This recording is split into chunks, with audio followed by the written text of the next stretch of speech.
Well, obviously it's tough. Um, like we've all been saying, it's the leader of our team. Does a lot for our team on and off the ice. So having him not in this locker room is tough. But we've stepped up in these kind of situations all year long, and now we got to step up here again in the playoffs. And obviously, we recognize it's a big missing piece, but have people that step in and do their part and help out, and that's what we all need right now. What is the recipe for a good bounce back performance on the ice tonight? Just make sure we're ready to come play. Making sure we're moving the puck, we're moving our feet fast. I didn't think we played as quick as we can last game. So we got to make sure we're just moving the puck quickly up ice, getting support around it, getting off the wall, trying to get to the net, trying to get bodies there as well. Next up, we'll go to Luke Fox, Sportsnet. Go ahead, Luke. Hi, Mitch. Alex Galchenyuk comes into the lineup. What's impressed you most about how he's adapted to this team and kind of given his career a jolt here? Well, just his work ethic. He's come in every day and just worked. Wants to get better. He's worked on a lot of his skills with the development team and the skills guys here. And,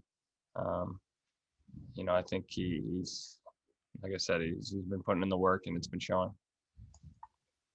And the last question here, we'll go to Eric Engels, Sportsnet. Go ahead, Eric. Hey, Mitch, I'm just wondering what's the key to sustaining what you guys showed on the penalty kill in the first game? Just make sure we're getting our 200-foot clears.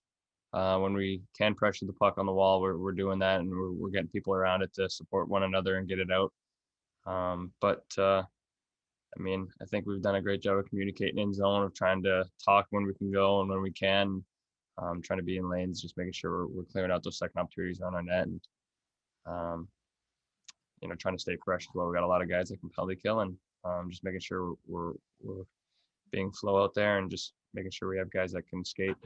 I thought we limited their scoring chances a lot, and we didn't allow them to get a lot of great looks at the net, but I thought they did the same to us in some ways, so it was kind of a transition game more than anything. So we're definitely looking to spend more time in the offensive zone tonight and obviously continue to limit their chances. And could I just follow up on Alex Galchenyuk? Maybe long distance, sort of a similar situation to yourself, a guy who needed a chance to play. What does he add to the room and to the offense since he's come in? Yeah, absolutely. He's a tremendously hard worker and really aggressive on the forecheck, and has been really good at hounding pucks and getting pucks back to go along with some elite skill that he has. So I think he's been doing a really good job, and we're looking for him to provide a spark tonight. Next up, we'll go to Mark Masters, TSN. Go ahead, Mark. Justin, how would you describe the mood of the team in the wake of what happened to John and how the group is responding? Yeah, obviously that was a crazy incident and very scary. But the important thing is that John's okay. And, now the singular focus is moving on and, trying to play long enough so he can come back and have an impact. What stands out to you about the way the group has handled adversity when it's faced it this season? Yeah, absolutely. We've had a lot of different instances of adversity, whether it's losing a couple games in a row or losing guys to injury or anything of that nature. So it's nothing new to us, and, it's part of playing in the NHL. So you got to be prepared for anything. And last one here, we'll go to Eric Engels with Sportsnet. Go ahead, Eric. Justin, in facing the four lines of the Canadiens, you see a kind of a different style from each one of them. I'm wondering what you see that's specific to the Suzuki to Foley line and what's key in kind of trying to shut them down. Yeah, it's a very talented line, obviously, with a couple guys that can really put the puck in the net. So for us, it's, the best defense is a good offense sometimes. So playing the offensive zone is one way to combat that. And also making sure we're quick on our exits when we get an opportunity in the D zone.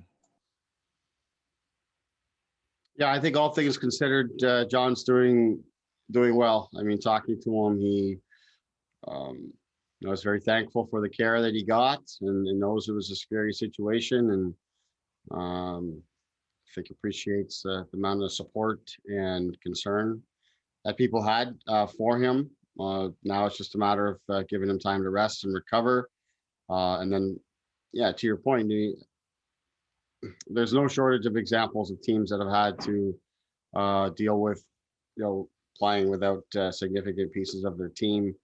Of course, regular seasons is a lot different, but we faced a number of different situations as well.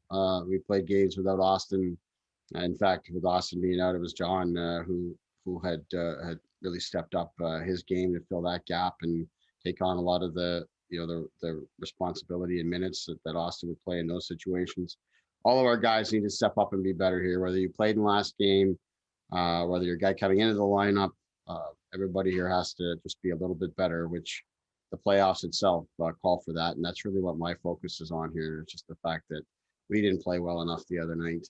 And because of that, the game was still up for grabs in that third period. And, we want to do a much better job today of dictating the terms of the game.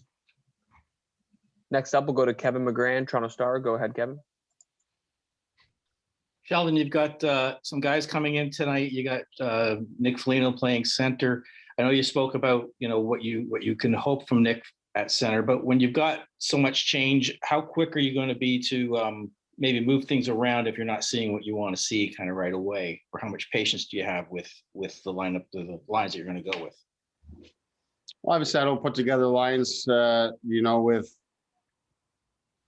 the thought that it wouldn't go well. I'm hoping that our team's going to come out and play very well today, and I've got confidence that we will do that. But it's my job to make adjustments accordingly. As I was saying yesterday, I don't feel like we have an abundance of options, really, at the center ice position in particular. So, we've got to monitor that. But I like the looks of the lines here today, and regardless of what the lines are here tonight, the individuals have got to step up and play better. If you do that, the lines will come together just fine. Thanks. Next up, we'll go to Lance Hornby, Toronto Sun. Go ahead, Lance. Sheldon, many NHL teams have tried the same kind of reclamation project with Galchenyuk that you did. They don't always work out. Why do you think this one has with Alex, at least so far? Credit to Alex. I mean, he's just come in here. He's worked extremely hard. That's probably the biggest thing. Stood out right from the very first shift that he played for us is just how hard he's worked and how much he moves his feet. And, a lot of good things happen when you do that. And he's got a good skill set as well. And he's worked at that just to get comfortable again and make some adjustments to his game. But really, it's the work ethic and the competitiveness that he brings. That's been the biggest thing. And that's been really consistent, since he's played with us. So, he didn't come out of the lineup because of anything that he had done or not done.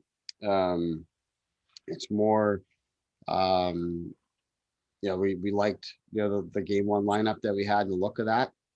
With John's absence, it changes the dynamic of our team and the look of our team, and we knew that both Galchenyuk and Engvall were going to be factors for us. And here they are tonight with a great opportunity. Quick follow, the Marlies are done. Do you foresee maybe a couple of them maybe joining the taxi squad? And maybe a quick comment on another strange year for Coach Greg Moore? Yeah, I do foresee a number of them joining the taxi squad. I think that's already in the works. But yeah, very strange season, of course, for the AHL, and those guys have done a good job to deal with some very difficult circumstances.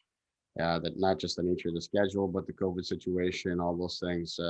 Greg and his staff there with the Marlies have done a real nice job navigating through all of that. And now that their season is done, they'll join our group, and they've got a number of injured players down there that they need some time before they become full active members of the taxi squad. But our depth and resources there have grown for sure now that season has ended, and I think they got some of the prospects and that coming in as well to be part of the group that just get some extra developmental work too. We'll take three more here. We'll go to Kristen Chilton, TSN. Go ahead, Kristen. Sheldon, what will a good game from Pierre Engvall look like for you tonight? Really just the way he's played here of late. Just moving his feet, whether it's with the puck, without the puck, be a factor with his speed, his size, his physicality, do a real good job defensively. He's been getting results offensively here of late too by putting the puck to the net. So those kind of things, come together. But I talked to him yesterday, and he missed game 1 of our series against Columbus as well, and then came in game 2, and I thought made an unbelievable impact and was really good for the remainder of that series. So we're looking for similar type of boost to our group here today with what he brings. Next up, we'll go to Luke Fox, Sportsnet. Go ahead, Luke. Hi, Sheldon. Mitch's ice time was over 27 minutes in game 1. I'm guessing a lot of that has to do with the special teams, but how comfortable are you with him playing that much? Well, I'm not comfortable with him playing that much. That's too much, but it's part of what happens, when you're playing in such a tight game and you've got to kill 5 penalties and you got 4 power plays of your own, and then you're down a goal late. And we had the benefit in the final 4 minutes or so of regulation time there at the end of the game, where we had 2 timeouts, the one that I called and the TV timeout as well. So, you're going to be down a goal. You're gonna keep those guys out there and keep them going. So it's, I don't think it would have been as high if the game was a little bit different. But he's not going to have many, if any, games below 20 minutes. So we need to get him out there. He's such an important part of what we do. But obviously it was too much the other night. But I think he and the team probably would have been questioning had he been sitting on the bench lately. He might have been out there with a chance for us to tie it.